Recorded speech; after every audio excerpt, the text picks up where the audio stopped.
Good afternoon. As we wait for more people to connect, I want to thank you for joining us for an important and timely discussion regarding Iran's recent missile and drone attack on Israel. I'm Joel Wenger, the political director for Democratic Majority for Israel. And on behalf of our entire staff, our president, Mark Melman, our board and board co-chairs, Todd Richmond and Ann Lewis, welcome. Before I turn it over to our board co-chair, Ann Lewis, to introduce our distinguished guests for today's program, I want to go over a few housekeeping items. If you like what you're hearing today, please check us out on social media. We're on Twitter, Facebook, and Instagram. You can sign up for our news and updates on our website, dmfi.org. If you want to ask a question, submit it through the Q&A feature on your Zoom interface, or if you're watching on Facebook, you can enter it through the comments section. With that, I'm excited to turn it over and introduce our DMFI board co-chair, Ann Lewis, to introduce our distinguished guest. Thank you, Joel. And thank all of you for joining us. There is a lot to talk about these days, so I particularly appreciate your spending time with DMFI, and I'm especially happy to introduce an old friend, Ambassador Dennis Ross. I've had the opportunity to talk with Dennis for a long time, and every time I learned something, and I know we will today. Today, Ambassador Dennis Ross is the counselor and William Davidson Distinguished Fellow at the Washington Institute for Near East Policy. Earlier in his career, he served with distinction in both the George H.W. Bush and Bill Clinton administrations, assisting Israelis and Palestinians to reach the 1995 interim agreement, working on the 1997 Hebron Accord and the 1994 Israel-Jordan Peace Treaty. Dennis also served as special assistant to President Obama, as National Security Council Senior Director for the Central Region, and as Special Advisor to Secretary of State Hillary Rodham Clinton.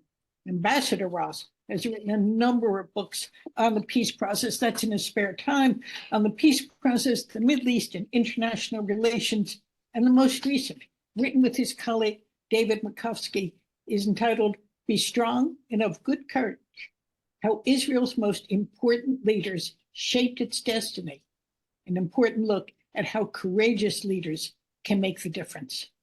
Please join me in welcoming Ambassador Dennis Ross. Well, thank you. And it's good to be with you because we're both so young, we go back a long ways. Yes. Look, there's just so little for me to talk about right now, but I'll force myself. Look, why don't I build this around three questions? One question is, why did Iran do what it did now?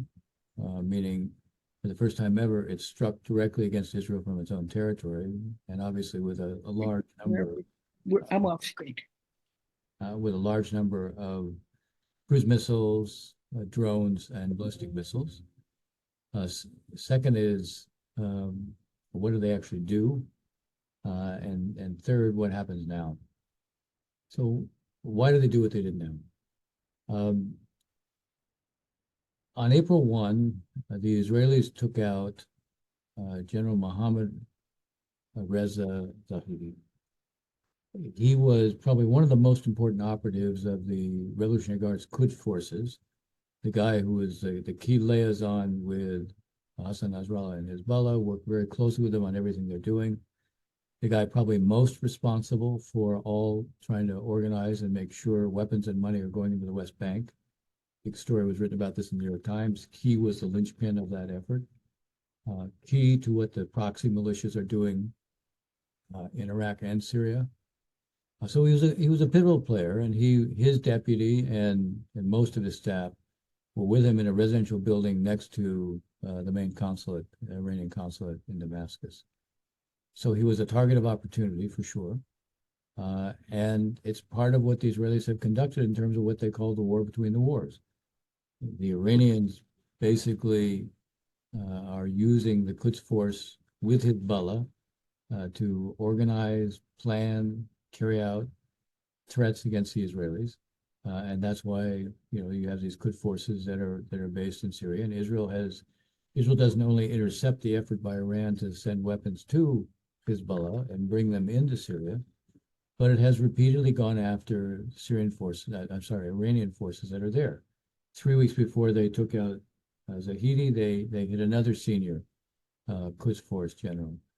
So why did the Israelis act? The Israelis acted because there was a target of opportunity, which they felt could be, does two things. A, it disrupts the Iranian ability to carry out these kinds of operations or organize and plan them against them.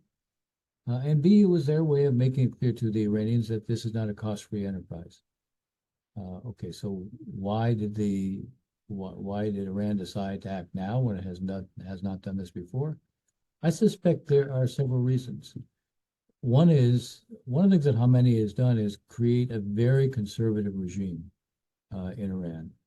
What we've seen is even moderate pragmatists, even conservative pragmatists have been excluded from being in any of the key institutions. The parliament now is dominated by what I would characterize as true hardliners, partly because everybody else kind of boycotted the elections. The judiciary is headed by, again, the extreme hardliners. The government that's led by President Raisi, again, fits that category. And the foreign minister, again, they're all cut from the same cloth. And there's no doubt that the hardliners in general felt after this was done, something had to be done. So that helps to explain why there was more of an impulse. But I think there's a secondary factor. I think the image of Israel, because of Gaza being increasingly isolated internationally, and also the sense of tension that was emerging between President Biden and Netanyahu, between Washington and Jerusalem. I think that contributed to their sense, look, Israel is very much alone. The Americans are mad at them. This is a time when we can do what we haven't done before.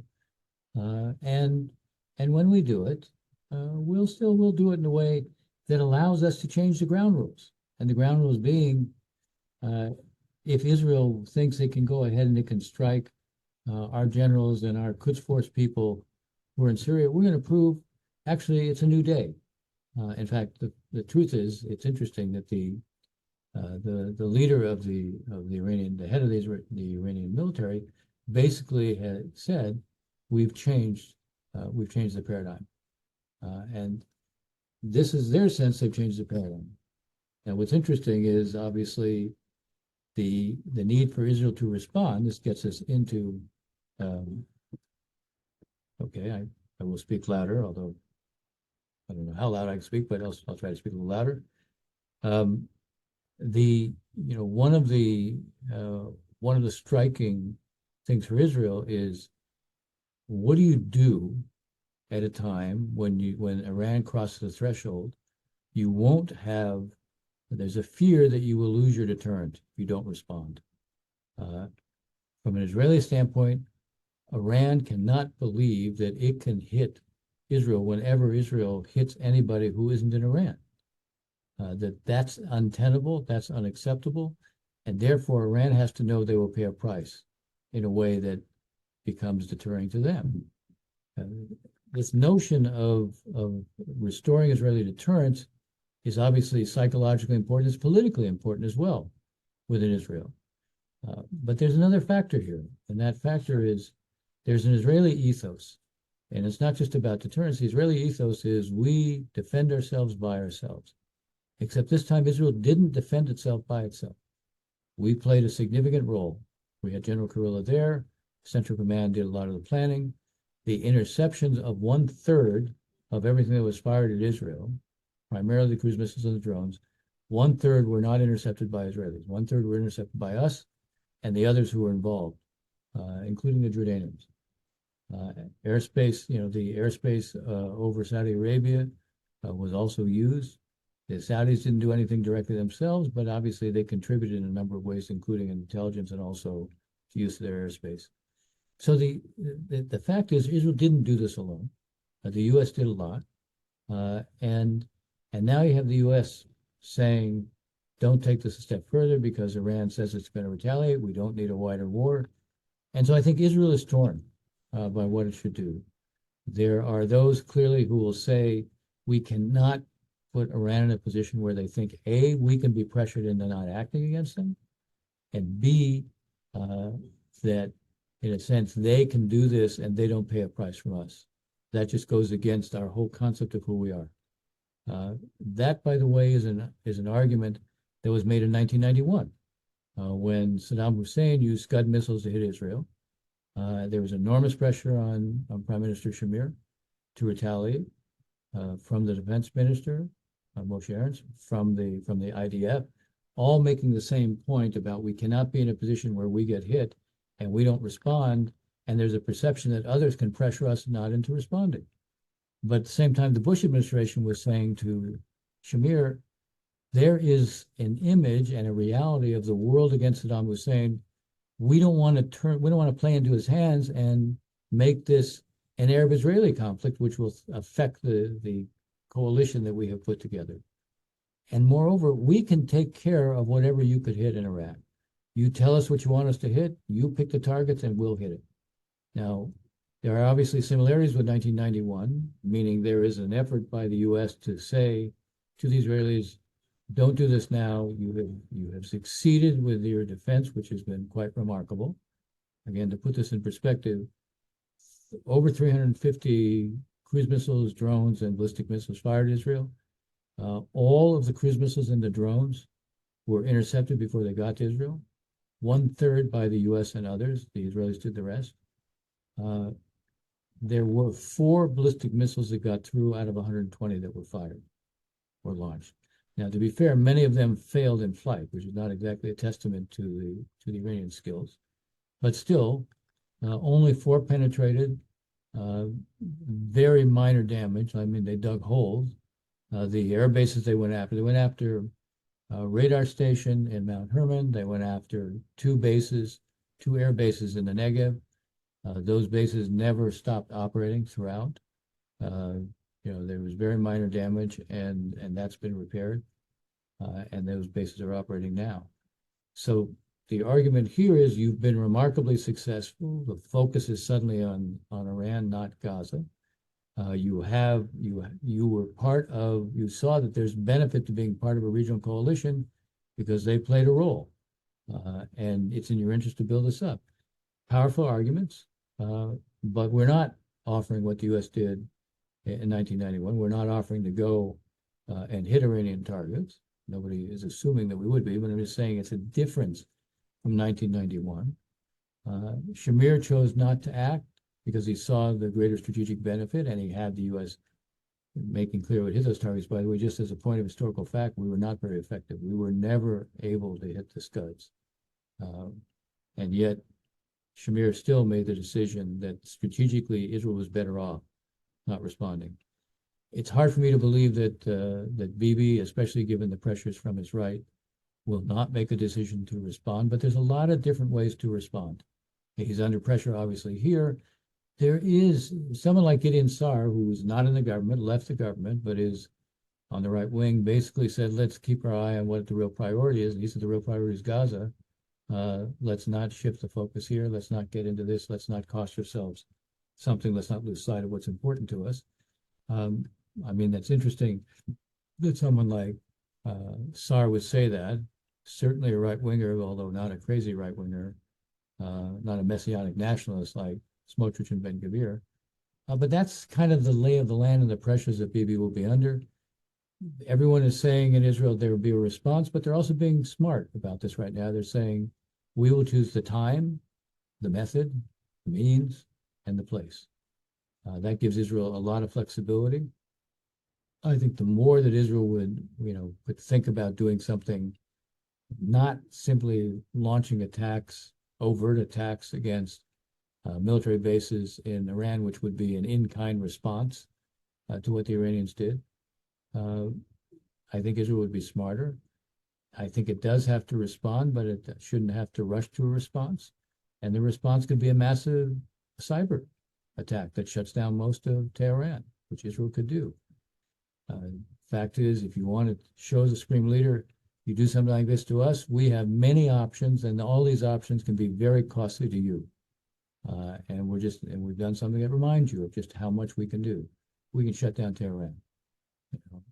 Turn off the lights, stop, people won't get gasoline, disrupt the banks. It's not like Iran can come back and try this against Israel because they try it every day anyway. So that would be one option. There are other covert options that the Israelis could pursue. And again, they could take some time before they do it and just keep the Iranians in a position where they remain extremely nervous. Not clear exactly what Bibi's going to choose to do. And I'm not sure exactly when it will happen. Pretty clear it's not imminent right now because all the schools are open. And there are no special guidelines going out to the Israeli public. There is a question, I'll conclude with this. There is a question about how could Israel take advantage of this more generally? You do have, as I said, a kind of interesting regional lineup that showed itself to be prepared to be supportive of what Israel was doing. Maybe not in terms of what it's saying, but practically in terms of supporting what Israel did. This could be a point where Israel could think about a different kind of initiative on Gaza. We can get into that if you want. Look, at this point, the administration clearly prefers that Israel not take any further retaliation, although I'm quite sure that if Israel came in with some of the covert options, I don't think the administration would be so opposed to it. But why don't I stop there and we can pick it up. Thank you, Ambassador. That was very helpful. Reminder to folks, if you have questions, you can use the Q&A feature at the bottom of your Zoom. If you're watching on one of the other platforms, you can comment your questions to us as well. So to start off, one question that we have is that some people are saying that Iran actually intended for this attack to fail. Could Iran have known that the Iron Dome, David Sling, and Arrow and other technologies would be so effective and that their attack would cause just, at this point, one child to be wounded? For those who are out there saying this was just kind of a statement by Iran, it wasn't really, they knew they weren't going to succeed. I think that was not at all what was guiding them. I think there was a very deliberate effort on the one hand to send signals in advance so this wouldn't turn into an all-out war. But on the other hand, they were determined to try to inflict serious damage within Israel. Maybe not casualties, but certainly to the bases. No way did they think that out of everything they were firing, only 4 would penetrate into Israel. No way. This is hardly a demonstration of their military prowess.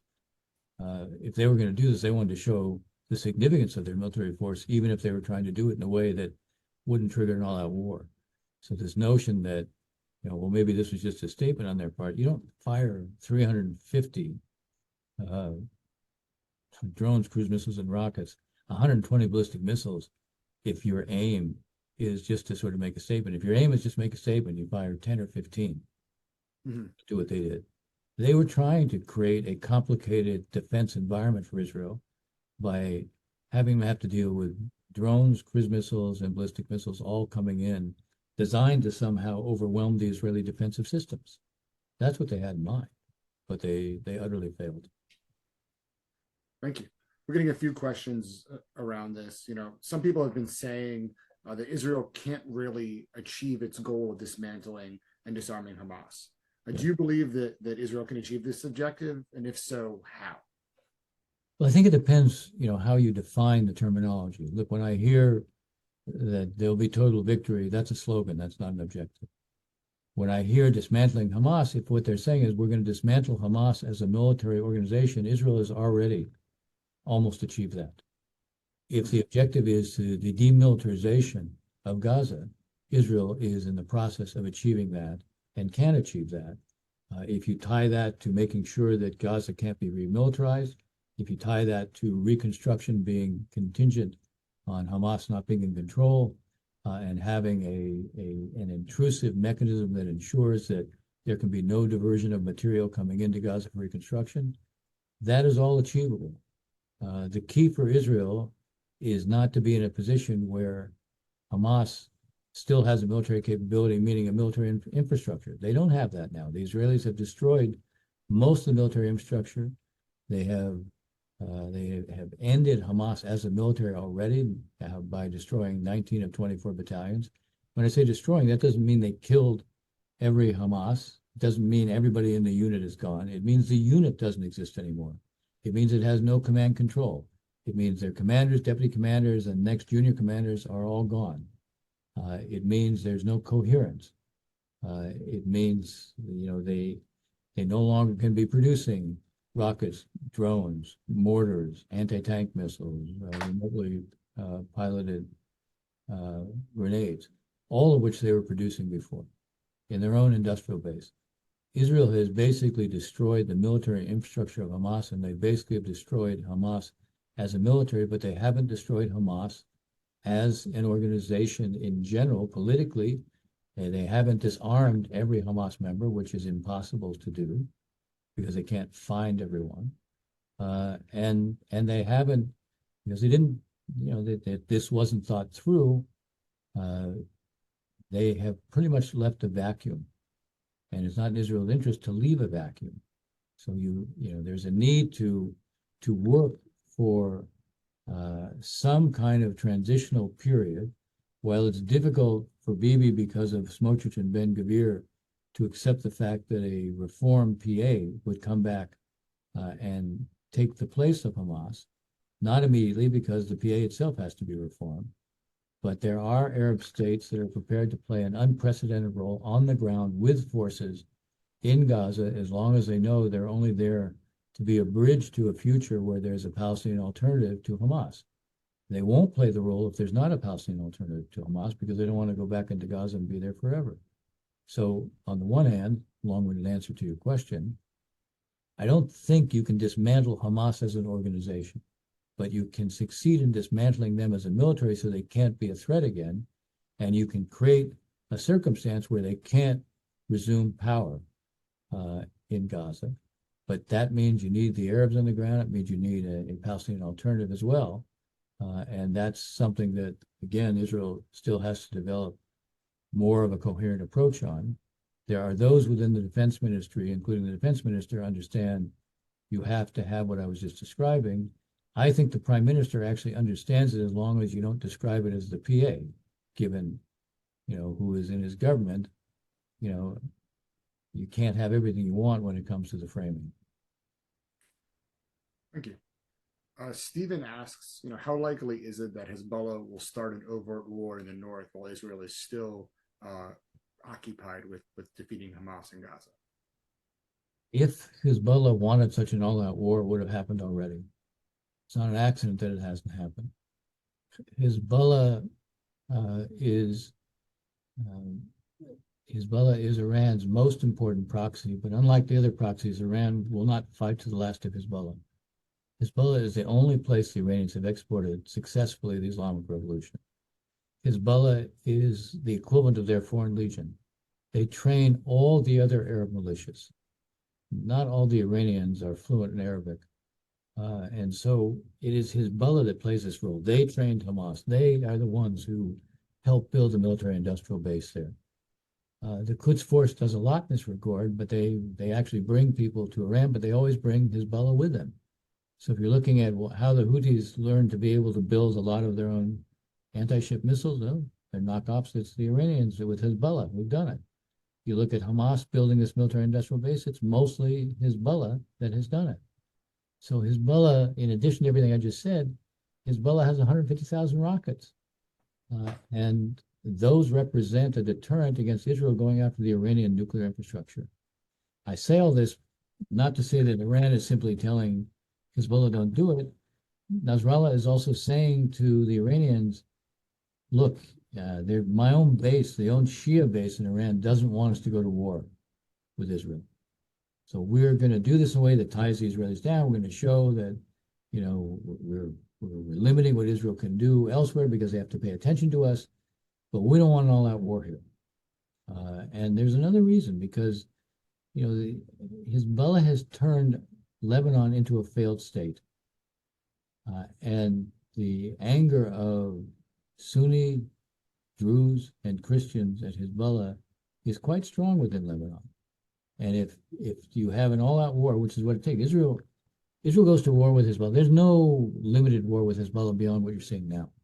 The idea Israel will just go in partially and Hezbollah will keep it limited.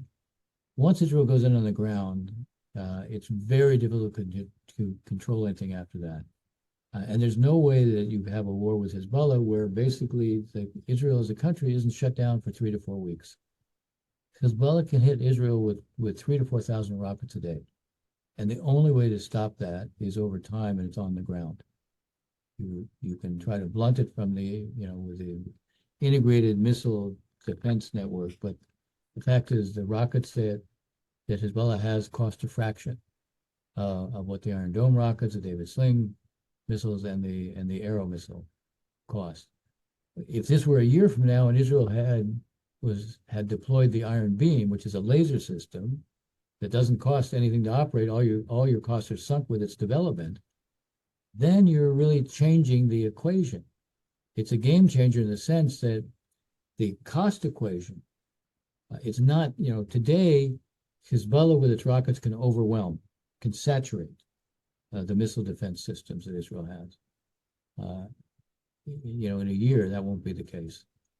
So, you could argue, well, maybe Hezbollah has an interest in doing it now, but Hezbollah doesn't have an interest in risking itself within Lebanon. That's my point, that they would risk itself, then they would risk Hezbollah in Lebanon. And Hezbollah is simply too important to Iran to risk that way. Now, everything I just said, does that mean there can't be an all-out war between them? No, because they're both signaling with the use of force. And with the use of force, you can hit the wrong target. And then you create a kind of ratcheting up where suddenly it takes on a life of its own. Neither side wants that, but when you signal with force, you can lose control. So I am concerned that this can still escalate, but I still think it's less likely than likely. Thank you. We're getting a few questions around the topic of Iranian deterrence. Yeah. President Obama famously joined Israel in saying don't, but Iran did anyway. That seems like a failure of deterrence in that way. If so, why did deterrence fail in this case, and what needs to be done to restore Iranian deterrence or the U.S.'s deterrent ability against it? I think that the problem when President Biden says don't, the initial don't with 2 aircraft carriers that show up was quite powerful and had an impression on Hezbollah. And I can tell you, Hezbollah's commentary changed immediately. Now, they were making all sorts of big threats until suddenly the 2 aircraft carriers showed up, and that stopped. It really stopped after President Biden said don't. The don't this time was accompanied by a message that we wouldn't join the Israelis, although in fact we did defensively. Every time we say, and I understand the reason we say it, but every time we say we don't want escalation, the message to the Iranians, okay, so we're very fearful of escalation, which means from an Iranian standpoint, they can hit because we don't want to be involved. We don't want to see escalation. I understand the political reasons here to say that, but I'm telling you, it reduces the uncertainty on the Iranian side. Their uncertainty is what builds the deterrent and their reluctance to use force. There's a long pattern of Iranian behavior where they do not want to engage in direct wars themselves, and certainly not with us. And every time they think they're risking that, they back down. We see it. Now, this time, they decided there was a limited risk of the war expanding, in part because they were signaling that they were going to act. They're going to act in a big way because they had to respond. They would lose face if they didn't. They would lose face internally. They would lose face before their proxies. They were going to respond. But by providing all the telltale indicators of what they intended to do, they were also signaling, okay, we intend to do this, but we don't intend to do more. So this was their way of saying, we're going to keep it limited, but if the Israelis retaliate, then we'll do a lot more. So they're in effect saying we want to keep it limited, but they were also signaling that they were prepared to escalate in response to an Israeli retaliation against them. This is, in a sense, saying what I'm suggesting our posture should be. Our posture should be, there's an old Thomas Schelling concept that he described as a threat that leaves something to chance. You want them to be uncertain. They need to be unclear what exactly we're going to do. They need to be fearful we might be drawn in and we might hit them, and then they might be involved in the war with us, and they really don't want that. Okay, we don't want it either, but we don't have to broadcast we don't want it. Except that we're in an election year, and I understand the needs of the White House to say, especially with part of the constituency, the tension here between the domestic audience needs and the value of communicating a certain kind of message to the Iranians, this is a kind of built-in tension. And one of the reasons that in this time deterrence failed is because the Iranians were less fearful about what the consequences of them using the force was going to be. Makes sense. We have a question from Ariel who asks, do you think that Israel risks portraying weakness? They don't directly attack Iran as opposed to their proxies? I mean, at one level, yeah, but I'll tell you, I didn't say this, but think about it in the following way. The Iranians are basically saying, we are redefining the rules so you can't hit our forces outside of Iran and think that we won't respond. So if the Israelis go ahead and now hit within Syria, Quds forces that are there, they will have just demonstrated, you know what? You're not changing the ground rules. And then you put Iran in a position, what are you going to do? You're gonna strike again? It's one thing to rationalize if Israel hits into Iran, that Iran says, okay, we have to respond. It's something else if the Israelis go and they take out some Iranians again in Syria and put Iran in a position, what are you going to do now? Israel will have just demonstrated we continue to operate as if you didn't hit us, meaning we're prepared to run those risks. And then Iran has to ask itself, how does it stop this then? How does it know that Israel won't come back again? And having just seen that their forces were completely ineffective, do they want to have another demonstration of the ineffectiveness of their forces? I'm not so sure. Thank you. Daniel asks, as positive as the recent support for Israel since this attack from Iran has occurred, they are still likely going to have to go into Rafah at some point, or they could have to go into Rafah at some point. Yeah. And when they do, does that just immediately reverse all of this goodwill that we've seen? Basically, you alluded to that you can only eliminate Hamas militarily and not governmentally. Like, how do we accomplish that goal without losing the support and goodwill that we've gained?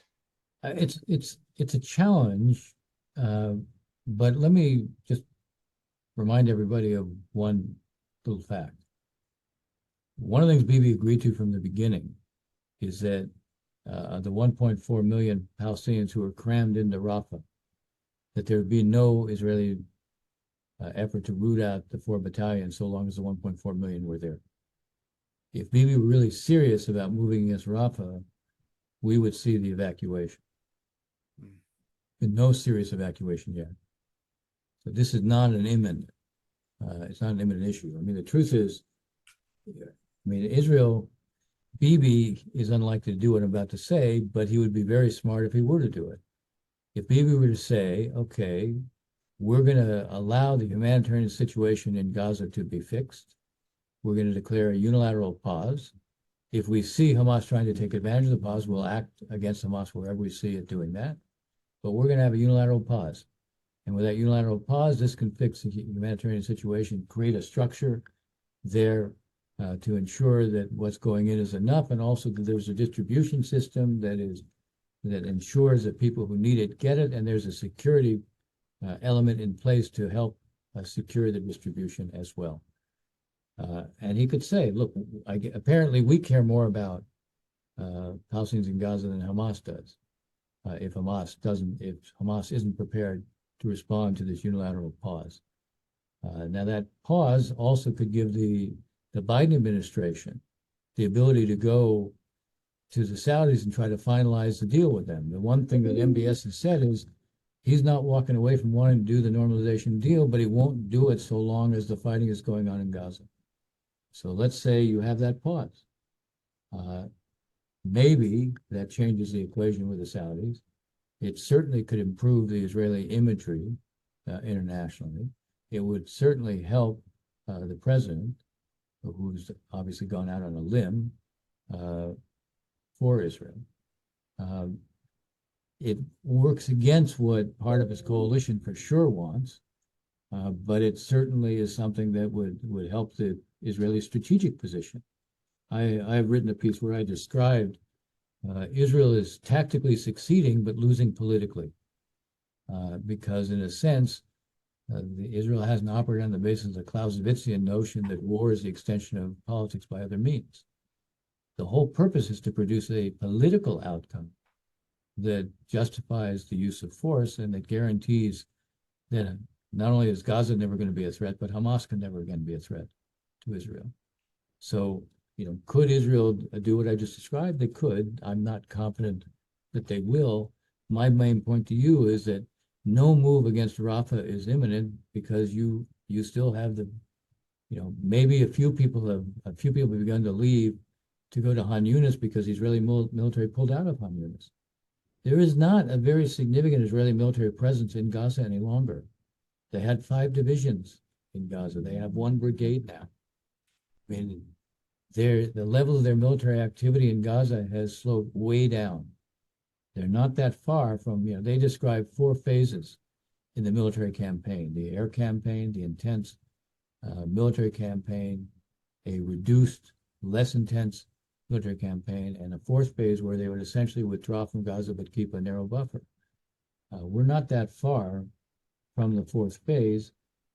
My own view is you're probably 6 to 8 weeks away from doing something in Rafah. And you're going to need that 6 to 8 weeks to have the evacuation. But again, having unilateral pause, which would allow you to really address the humanitarian issue, it's not enough to have an evacuation if the people who are being evacuated have no shelter to the place they go, no guaranteed distribution of food, no medicine, no water. That's not evacuation. You have to have a place that can absorb them as well. Very insightful. Shira asked on the topic of your last answer, in this unilateral pause, what is the status of the hostages that still remain in Hamas control?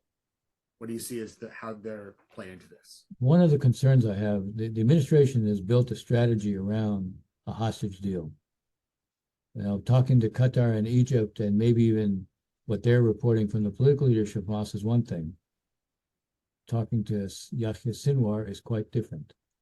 So they came back with after the U.S. made a proposal, Bill Burns made a proposal, and the Israelis softened their position on all the issues, including one of the reasons for the withdrawal of the 98th Division was Hamas was saying Israel had to withdraw from the Gaza cities. They did that. Israel increased the number of Palestinian prisoners it was prepared to release. Israel was making it clear it was prepared to be flexible now on all the issues, and Hamas came back to that by saying instead of 40, who had been the number all along, now we're talking about 20. Partly they were justifying the grounds, well, there aren't that many women left, which suggests that the number who are alive is less than we all hoped for. But if you build a strategy exclusively around a hostage deal, and Sinwar doesn't want a hostage deal, then what are your other choices? What I'm trying to suggest is one way to try to create some alternative choices is maybe a unilateral pause on Israel's part. Maybe that changes the context a little bit, even on the hostage issue. I'm not sure, because I said it's Sinwar sees himself as a latter-day Salah ad-Din. He thinks he's going down in history as the guy who has inflicted this great cost price on Israel that no Palestinians ever inflicted before. So, is that enough for him? I'm not sure it's enough for him. What may be working ultimately in our favor is he thought October 7th was going to produce an all-out war between Hezbollah and Israel, an explosion in the West Bank, and an explosion with Israeli Arabs. It didn't happen. Then he thought that you'd have a blow-up during Ramadan, this intensely emotional, introspective religious period, especially with the hundreds of thousands who pray, the Al-Aqsa Mosque. He counted on an explosion. It didn't happen. Now I think he counted on the Iranians. And it's pretty clear the Iranians are making clear what they do has no relationship to the Palestinians. They responded because their guys were hit, not because of what's happening in Gaza. So maybe Sinwar changes as a result of that. Maybe. It's hard. I just think anyone who thinks that they can predict Sinwar with any great accuracy no one I know of has a good track record in that regard. Thank you. That makes sense. Richard asks, why were the Egyptians allowing large-scale smuggling of weapons and materials into Gaza? And what role are they likely to play going forward in a post-war Gaza? One of the interesting things is even if you take care of the 4 battalions, you haven't done anything if that border isn't under control. Now, what you had is you had tunnels underground, and the 4 battalions that are there, they're not necessarily the spearhead of Hamas fighters. They were smuggling battalions. Obviously, an important role for Hamas, but not necessarily the best fighting units, which also may put in perspective what it takes to deal with them. Something else I might just say parenthetically. So when the Israelis went back into Al Shifa Hospital, they ended up killing 200 Hamas and arresting 800 Hamas and Islamic Jihad. On the one hand, that it tells you something about how they were able to slip back into the north after the Israel cleaned it out, which says, okay, the Israeli strategy at this point still has a lot to deal with. But on the other hand, 800 surrendered. Now, what does that tell you? It tells you they're not all prepared to be martyrs. Put these battalions under great pressure, great squeeze, maybe they sort of fall apart and surrender as well. But you still have to have, I've been saying this to the administration a couple of months ago, regardless, you have to work out a deal, a practical deal that you can implement on the ground that will make sure there's no tunnels under Rafah and the Philadelphia corridor, and also make sure that on top, the Egyptians do their job. Now, among the most poorly paid security people in Egypt are the guys who were at the Rafah border. So the level of bakshish that was being provided them was not small. When I went to the base where all the Hamas captured weapons are, I saw these big burlap sacks that were labeled rice, but when you open them up, they were filled with ammunition. Very interesting. We have another question from Daniel, who asks, what can we do to support the Iranian people who are similarly upset with their own government in their country? I just think you have to continue to broadcast everything that the Iranian government is doing. It's quite prepared to spend lots of money on its foreign adventures and not on its public. I'll tell you, I think what we may have to do is we have to spend a whole lot more time educating in this country to see pro-Iranian demonstrations by so-called progressives. That means they care not one whit about the well-being of Iranian women, so they can stop talking about caring about women's rights. They care not one whit about the suppression of all the artists and anyone who has any dissent from the regime. It's incomprehensible you could have a pro-Iranian demonstration on a campus here by people who claim to be progressive. I would like to know what their definition of progressive is. We're going to take a little bit of a turn for our last question here. Greg wanted to know, given your role in past Democratic administrations and your continued role within the Democratic Party, what is your view on the future of support for Israel within the Democratic Party? I'm worried. I think that we're seeing the product of the last 15 or 20 years of very strong anti-Israeli forces in this country. Basically, the BDS movement, the Justice for Palestine. They created an image, and the image was an image of Israel, tied up with this progressive mindset of Israel being, a white privileged state, an oppressor. The whole focus of this is part of the struggle for equality. And it didn't necessarily resonate until Gaza came along, and the image of Gaza, death and destruction there, it began to connect with people. So, the I think we have our work cut out for us in the Democratic Party to do a kind of massive education job just to explain what are the realities. I go on campuses all the time. I will do, I don't know, 15 or 20 campuses this year, in addition to my own teaching. And when I hear slogans like Israel is a colonial state, it shows not the slightest understanding, first of all, what colonialism is. Secondly, no understanding or awareness of what Israel is, where it came from. This isn't part of an empire. This wasn't exploiting a colony. These were largely refugees who had no place else to go. This was a place where the Jews always had a historic presence and always had a historic connection to the land. It was the last, it had nothing in common with colonialism. And yet, this was, when I was at Stanford, the first question I got by an Asian student was, I read social media that Israel is a colonial settler state. So I answered it, but these things have become tropes. And they get repeated over and over again. It's like, from the river to the sea.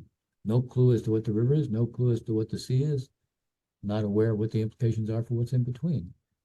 So yeah, if you ask me, am I worried about what's going on in the Democratic Party, and especially with the younger demographic, not just the progressive, the younger demographic? I am. Somehow I think we need strategies for finding ways to address that, but really, coming up with educational strategies. It's not impossible. When I see the result when you go, David Makovsky and I and Ray Salamar, we go, we will, together we will pit over 30 campuses. And Raith and I were just at, last week we were just at Claremont McKenna in Pomona, where we did 4 classes and 2 public events. I think of these small liberal arts colleges, you can have a very big impact if you go and you spend at least a day and you do classes and not just public events. Maybe some of what needs to be targeted is that. Well, thank you. Well, we're thankful for our partnership together with you to help make sure we keep the Democratic Party strongly pro-Israel. And I want to thank you, Ambassador Ross, for your time today and for sharing your insights with us. And I'm going to turn it over to DMFI Board Co-Chair Todd Richmond to close out the event. Todd? Great. Thank you, Joel. Ambassador, I literally, I'm so upset that it's 4:50. I could listen to you for hours on end. So really want to just say thank you so much for your insight and for always, being a part of DMFI whenever we need a smart, intelligent person to, do these briefings. So thank you so much. And on behalf of our CEO, Mark Melman, my co-chair, Ann Lewis, the other board members that are on the call, and the amazing staff at DMFI, we want to thank everybody for being on the call. I would like to just say one thing. When Greg's question in regards to the Democratic Party and the ambassador's answer to that, everyone should realize that there is an organization, Democratic Majority for Israel, DMFI, that is on the Hill day in and day out, that is fighting at conventions, state conventions around the country that are have individuals that are trying to put bellicose anti-Israel resolutions in on a daily basis. DMFI is a pro-Israel democratic organization that is fighting that fight. So we hope everyone will make sure that they sign up at dmfi.org to get our alerts. Look at our website. You get a lot of great information. Join us, go to the support page as well, because if we don't have the needed support and the dollars, we can't do what needs to be done. So with that said, I just want to thank the ambassador again, and thank you to our members that are on the Zoom today. Have a great day, everybody, and stay strong. Thank you so much.